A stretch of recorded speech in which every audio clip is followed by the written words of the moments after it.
Chao.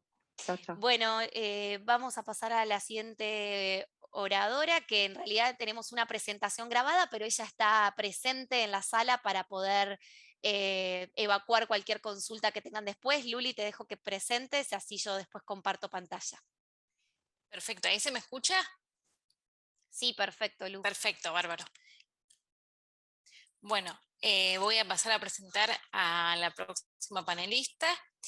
Ella es Anne Moen, que vamos a escuchar una charla sobre Citizen Engagement in Digital Health.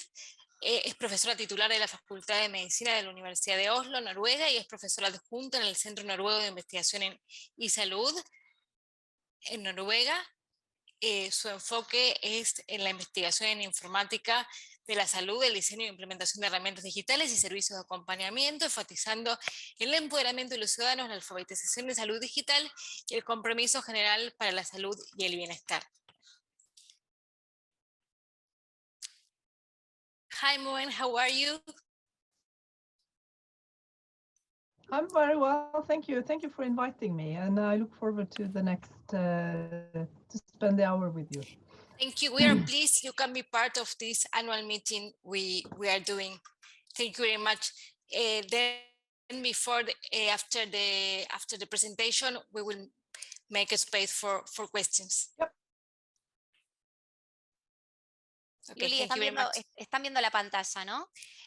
Ahora veo negro, no sé si estás poniendo, ahí está, perfecto. Sí, good afternoon. I'm Anne Moen, professor at the University of Oslo, and I'm joining you virtually from Oslo, Norway. Thank you for the kind invitation to meet with you and to speak about citizen engagement in digital health. I will do so by using two examples, one digital health and Gravitate Health. One digital health is an initiative I have been involved with through collaboration in the European Federation for Medical Informatics. And Gravitate Health is an EU project that I am coordinating that also puts citizen engagement in the driver's seat. So my involvement and engagement in citizens and health data, or focusing and zooming in on the patients, the consumers, the persons that are charged with managing their personal health on a day-to-day basis, has grown over time. And I think it is now fair to say that citizens also require resources, digital resources, to actively embrace or to actively use or embrace digital information for health and well-being. In some countries, this is quite advanced. In other countries, there is still some land to cover to make such a vision come through.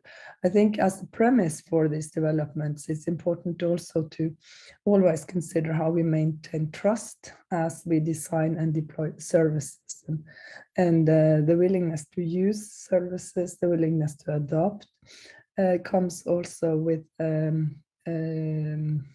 trust considerations on the citizens.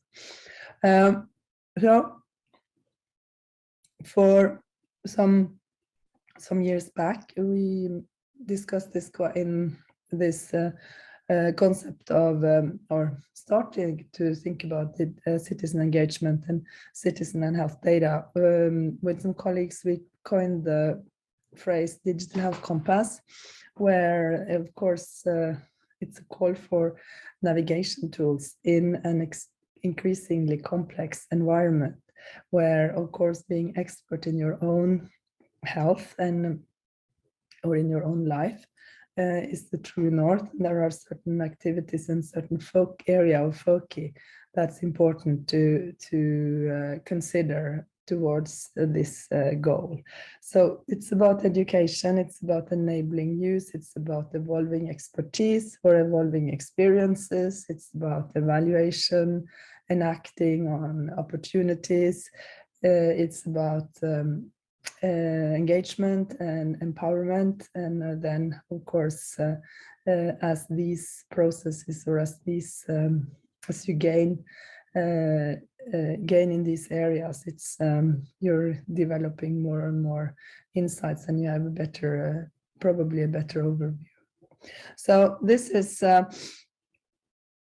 important to consider as we talk about the resources, and we talk about the opportunities to actively use and actively embrace digital health, digital information and digital health information. This brings me to the first example. One Digital Health. As I said, this is work that I've been involved in through the European Federation for Medical Informatics, and we have worked on these concepts for some time. It seeks to combine One Health and digital health. One Health came out of a call for an international interdisciplinary approach to prevent animal-human transmissible and communicable diseases, and it focuses in on close collaborations across veterinary and human medicine. So health practitioners, public health workers, biologists, veterinary and environmental science specialists are important players and contributors to One Health. Digital health calls for integration of digital technologies into the living and society-related aspects in various fields, and it can all serve to strengthen public health, and I think that's an important contribution, where you have the focus on prevention, early intervention, combined with data analytics and efforts to have better overviews.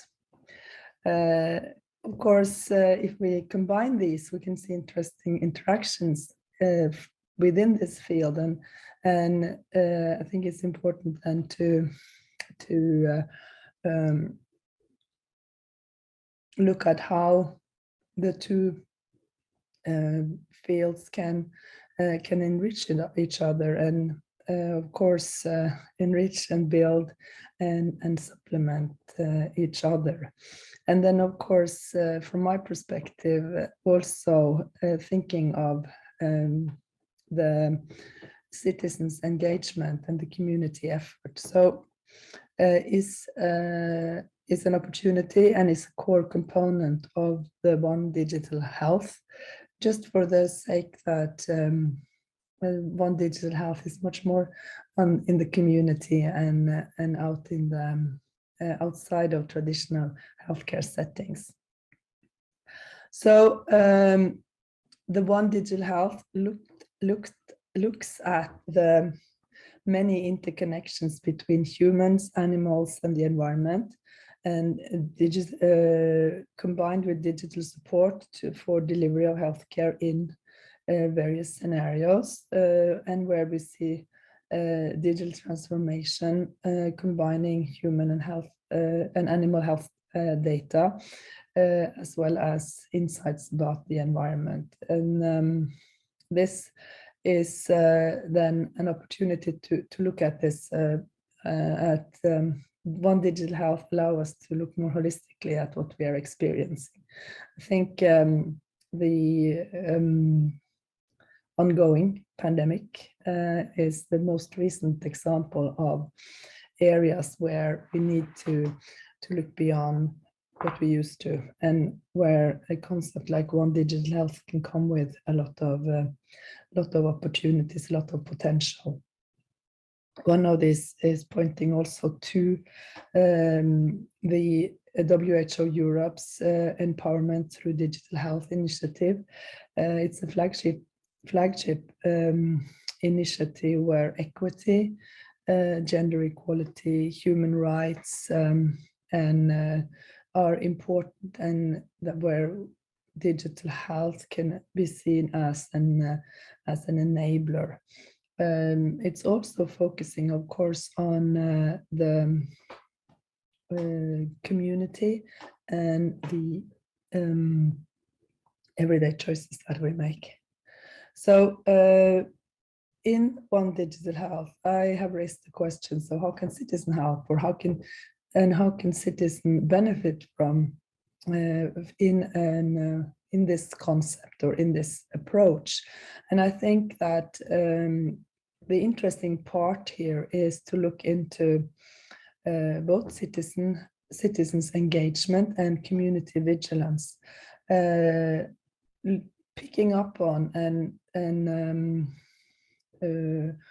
monitoring or seeing that something is happening and that there is that we need to do something is important. I think in terms of early detection, rapid testing, contact tracing, and distancing that we have been through the last 18 months, but also in terms of over time, looking at seasonal variations, looking at how we as citizens and as people can engage and can collectively also help protect each other.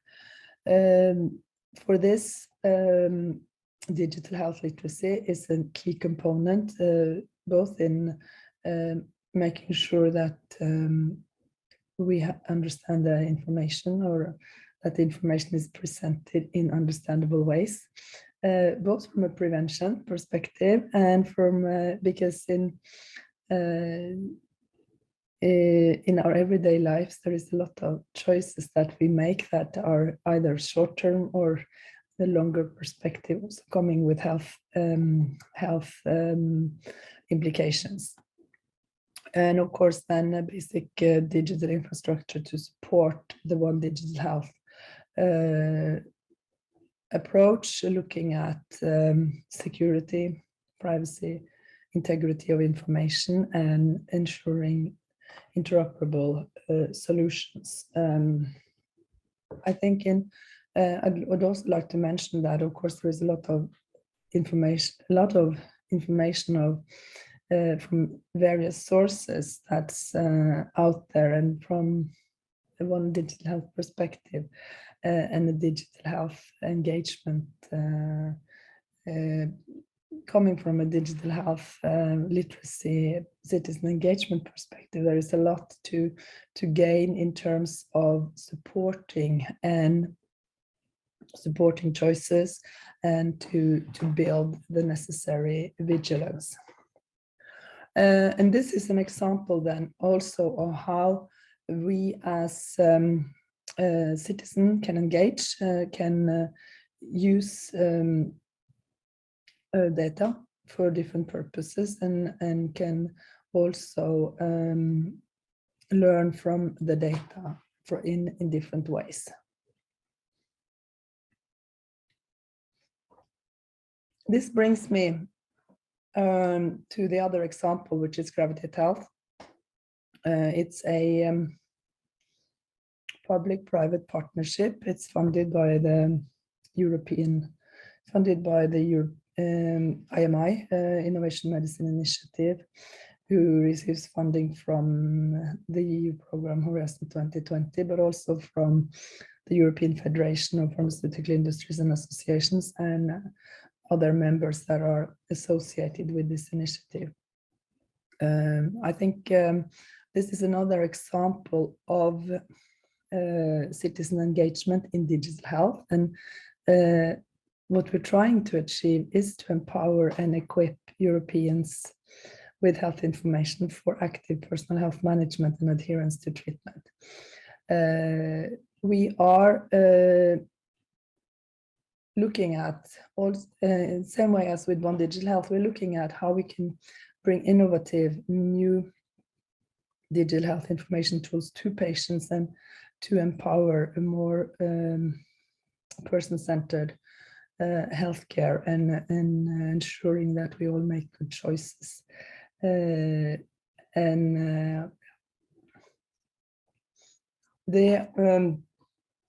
Gravitate Health Consortium has 39 members. We also have outreach activities to other European countries to Australia to India, Sri Lanka, to Kenya, or Africa, to Canada, and also Argentina, where we have Tecnología, Innovation and Salud Association Seville, apologies for my poor Spanish, as one of our ecosystems and outreach partners. But you can see that the consortium is quite big, it's diverse, it's truly interdisciplinary, and I think it is interesting and exciting to be a coordinator in this project, because it also brings together all the necessary competencies to deliver on the ambitious goals that we have for the project. We have still 4 years to go, and a lot to do. Our starting point is actually the current situation in what the citizens have as tools to help themselves in managing health information in this case. And we have as a starting point safer medication use. In this picture, in this slide, you can see a patient or a person living at home taking and managing a lot of medications, and you can see in her list that she has this list has a name of the medication, why you're taking it, and you can also see that it's cluttered and it's added to the paper since new information came since the list was made. This is an example of a fairly robust but not so scalable practice. The other half of the picture is actually the paper in the pack, the paper that comes with your medication when you pick it up in the pharmacy, and explains and give mandatory information about the medication that you have in hand.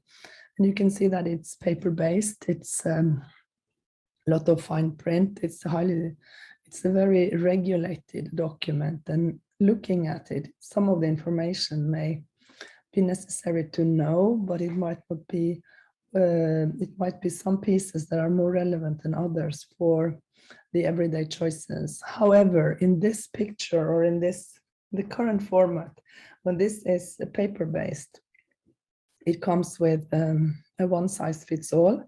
It comes with information, and it comes with information that sometimes are not fully up to date, because the paper was produced when the package was produced, and you can have had new discoveries along the way.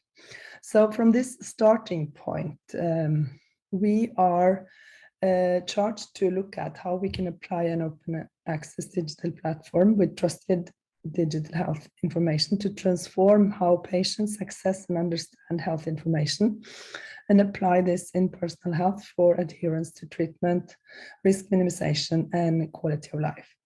And again, you can see how the tools that Maria, this lady, is an example of, where you can see the package information, the product information is growing, and it's still the robust paper that's not so scalable. The information resources that we are working with is this regulator approved product information, the information that comes with all the medication, and that is coming from the producer and goes through a rigorous review and an approval process, and becomes then the regulator approved information. We're also using the information, or thinking in taking information from the electronic health record to help to make sure that we get the more relevant information. And we will work with health education material that are instructions about how to use the medication, or examples or demonstrations, or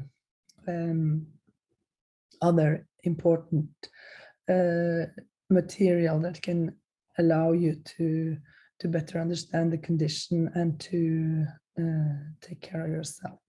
The project will prepare a service that we call the G-Lens. The G-Lens is focusing information, is set out to focus information, not to filter, not to conceal, but to focus information, because then via this approach, we will be able to give more, presumably more relevant information for the in the situation at hand, but still the full pack, the full set of information can be easily available, and it's not we never take away something, but we make sure that that some items are more relevant than others. For example, if it's an older person or an adult that is taking the medication, you may not need the conditions or the special instructions when it comes to children. Or if it's a male person, it's obvious that considerations around pregnancy, for example, is not necessarily all that relevant, and then we can focus on other things. To develop this concept, we are taking an integrated patient-centric health information approach. We are conceptualizing a patient journey, and we will make sure that we, in our work going forward, we will look into different type of scenarios being typically self-care, where you take medication for you're sick, go to pharmacy, see if you can find a remedy for your concerns or your problems, and you take some medication for a controlled or a shorter period of time. We are looking at scenarios that looks into opportunities and challenges during active treatment, opportunities and challenges to keep overview and follow and monitor your own medication management. And we are looking at self-management situations where you have where we envision that the person have a chronic condition that needs medication over time. The ambition is then in these testing scenarios to equip and empower patients with actionable, understandable, evidence-based health information to improve adherence, support better health outcomes and quality of life. So we are planning testing scenarios in 8 countries. These will then it will be an iterative approach, and to develop different dimensions of our core concept, the G-Lens. We will evaluate or assess this for access, understanding, for the outcomes, for adherence, good choices, and quality of life, risk minimization, and safe use of medications. To support this, we are setting up iterative cycles of development sprints in an agile methodology, and developing this open source platform, and we will measure it in terms of improved knowledge, adherence, and managed risks. To start with, and to ensure that we have common representations or have some shared objects to discuss, we have worked on developing some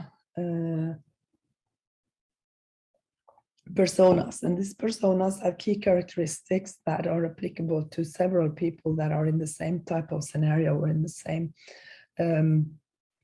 if it's a self-care, if it's an active treatment, or if it is a more typically self-care scenario.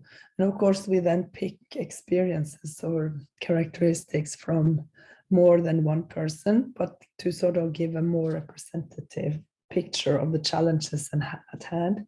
This is us as a truly interdisciplinary project, very useful to ensure that we have that we have some common objects to talk about, and can over time develop a common frame of reference. So this again is Maria. We talk about some of our interests, her health conditions, her medication and therapies, her healthy routines, challenges, desires, what she thinks she needs, and some aspects of health literacy and digital literacy and support network. And we have by now a fairly robust template to go forward. We also have tested it with real data so that we know that it works, or that it makes sense for us. And then we're taking this as the starting point for the further iterations. Another excuse me, another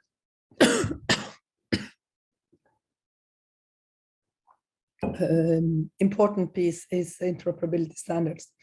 As a window into the electronic health record, we are taking international patient summary definitions. So what is allergy? What is a medication list? What is a therapy plan, for example? Because the international patient summary is an active window to curated subset of a person's health data and it can be used across locations and jurisdictions. And it is a dashboard with key information. And this is based on HL7 FHIR, which is a very promising interoperability standard that we are relying heavily on for several reasons.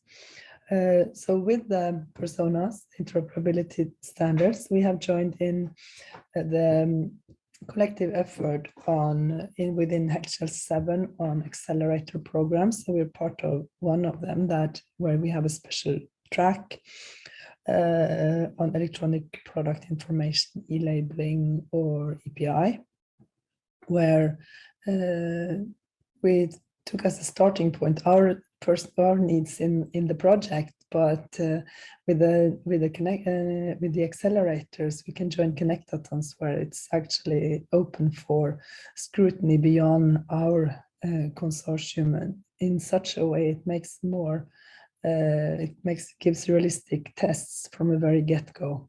So in this accelerator track, we have worked with the use case on structured format for authorized product information. We took the Maria persona as an example, and as this is a person this is a situation that you should develop for. And we partnered with the European Medicine Agency to engage in Connectathon and use the Connectathon as a vehicle to drive forward interoperability standards for the electronic product information. And for your reference, in the Connectathons, this is an international effort, and for us in Gravitate Health, this also gives us access to collaborate with developers and regulators and other stakeholders from around the globe. So for this specific Connectathon, it was not just Europeans, it was as many Americans and from other parts that took place. So from our side, we participated with a subset of our partners, and we took the light version of the Maria personas with 2 medications to look at how we could use the available resources and what we could learn from that, and what would be necessary and important to take as a new take forward.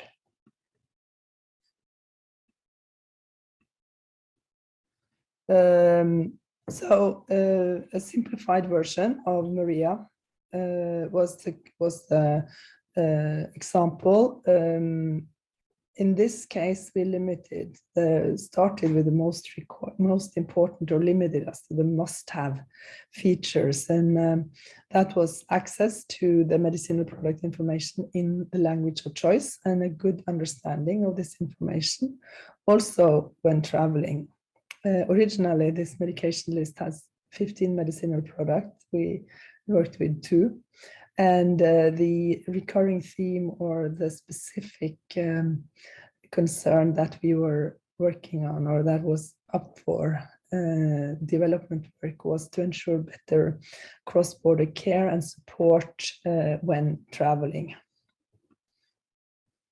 So what we were able to demonstrate and exemplify as an example of improved access to the information that could foster the engagement was to go from the medication list and directly into the product information for the medication in question, or the medication of interest, and to display it also in the language of choice. So for a Norwegian, we usually like to see the information in Norwegian, but you could easily also you can easily also choose, for example, English, or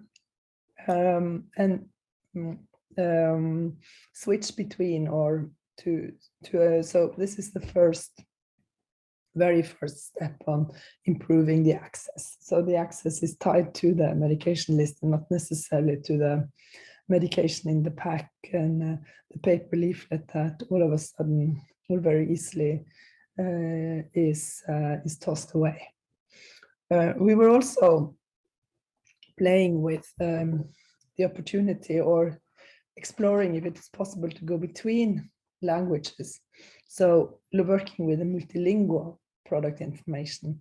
And here you can see for another example that basically what this slide is explaining is that to the left, you will see that it's the same. You go from the medication on your medication list and to the product information, and you can choose the language. And in the first it's from medication list or medication in Norwegian, and request for medication in Norwegian in the local language. You can also, if you choose to go to, it's very, as Norwegians, we very much like to go to Greece because it's nice. It's a favorite vacation spot, or also for snowbirds. It's a spot where we go when it gets dark and cold. Here in the north, you go south. And of course, in terms of medication management and access to understandable information, it might be then, if you have a package leaflet, or if you acquire a medication in Greece, you have the opportunity to look at the package leaflet if it's in Greece, you can easily translate it to Norwegian, or if it's in Norwegian, you can easily translate it to Greece or to Greek. So in summing up, Gravitate Health as well as One Digital Health can be important steps for citizen and health data and citizen engagement in digital health. We see engagement across constituencies. People, public, private entities are collaborating to see how we can leverage and how we can use resources in new and novel ways. And with these new tools, it's possible to, or more easy, more accessible, more opportunities to empower for the citizen and their network, both in terms of improving access to the information and understanding of the information. And as I showed you, having the information in the language of choice is a first step. It's also important to look at tools where we can collect and make sense of observations in the environment. And then, of course, health literacy digital capabilities, adherence and quality of life are important factors that where I think we will see a lot of more work when it comes to citizen engagement and health data going forward. And on that note, I invite you to follow us, as you can go to our website for gravitatehealth.eu to find more information about Gravitate Health. There will also be more information about the One Digital Health approach in the EFME website at efme.org.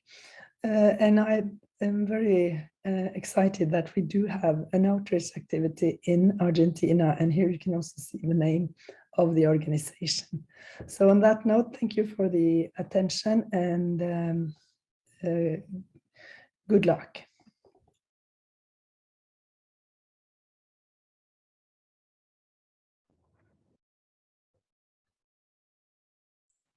Estás muteada, Luli. Ahora sí, perdón. Thank you very much, and this was a very interesting presentation, and also all the framework and the project looks really very promising and complete. I will make you some questions, and then I will take a moment to translate to the auditory. What I was thinking, like, we can see that from the evidence that tools such as PHR are not having the expected rate of adoption. So what I want to ask you is, what do you think? Why do you think this could be? What do you think the reasons are? Can you repeat the question? The reasons why PHRs, personal health records, are not? Yeah, I was saying that despite all this concept of empowerment, yeah, that is in expansion and is really crucial, the evidence says that some tools like PHRs are not, they don't have the rates of use that expected. So we would like to know our opinion about that, if you have any opinion about this fact. Thank you for this question. I think the uptake and the use of personal health records is a very interesting, exciting, and complex question. One thing that we see in my country, and I'm not sure how it is with you, but with our PHRs, we usually have the opportunity to look at the data, but not use them necessarily. We know and we have limited opportunities to meaningfully add information. One of the, and this is a major drawback, because we know that health is quite dynamic, and especially in terms of medication management, there is a lot of things happening from the prescription is filed till you actually take the medication. And as you take the medication, we also know that you may change it in collaboration with your provider, how you take it, or how much you take it, or how according to the experiences with the medication. And quite often this is not reflected in the PHR. The other thing I think is that it can be quite cumbersome in many settings to get access to the information that is in the EHR, because of logins, because of authentications, and the necessary security that we have built in.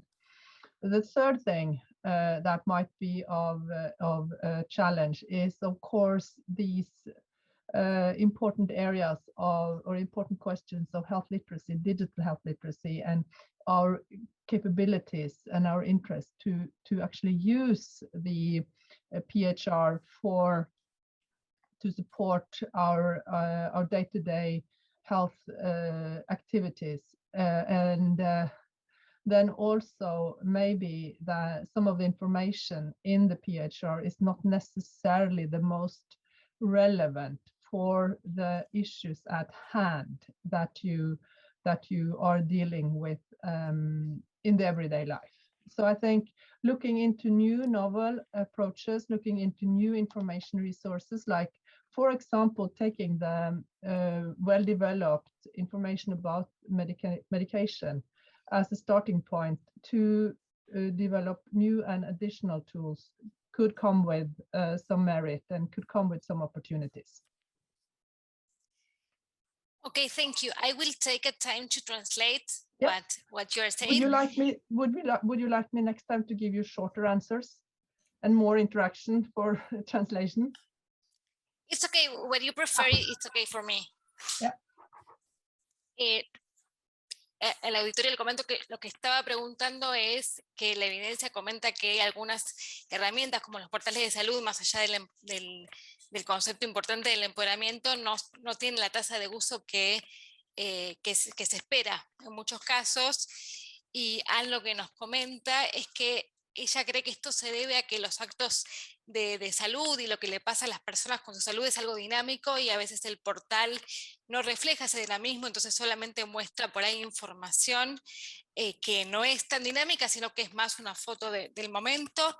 También comenta que puede tener que ver con cuestiones de que, digamos, ciertas cuestiones de seguridad hacen que los portales tengan obviamente un nivel de acceso de usuario y contraseña, y eso por ahí a veces puede impedir digamos que la gente lo quiera utilizar, y también cuestiones que tienen que ver con digamos la educación en cuestiones que tienen que ver con el uso de tecnologías y la salud, y digamos lo educados que están los pacientes en eso, que a veces no lo están tanto como para poder utilizar un portal.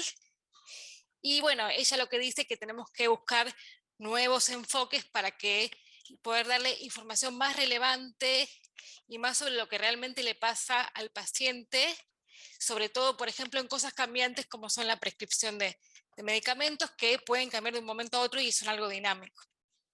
Y bueno, que ella comenta que es todo un desafío.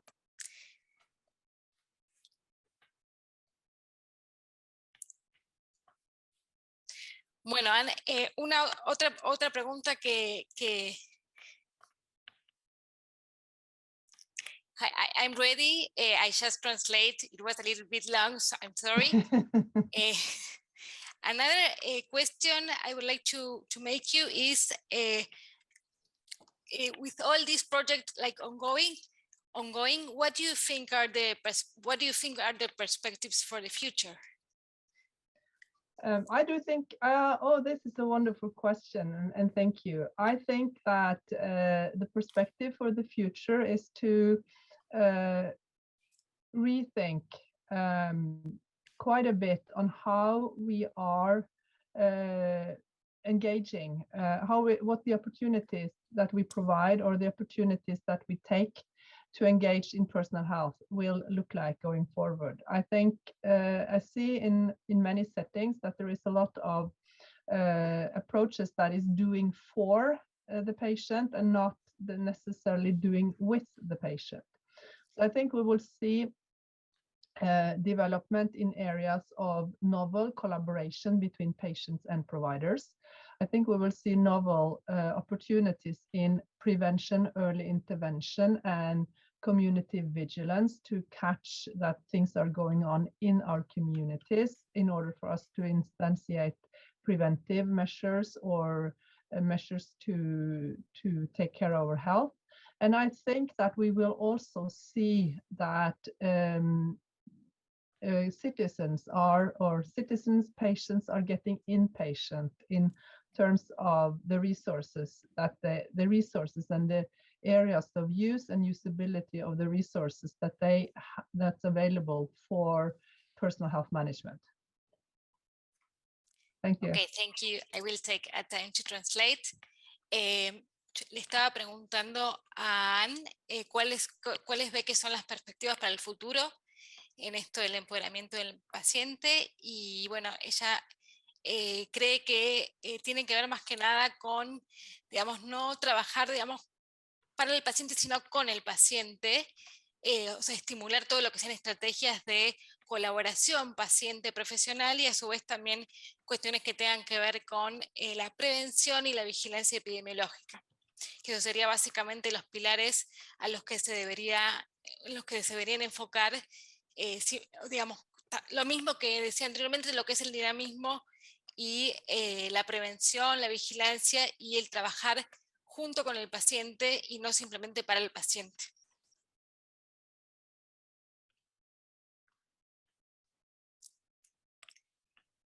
Okay, and I think it's we are done for this time for today.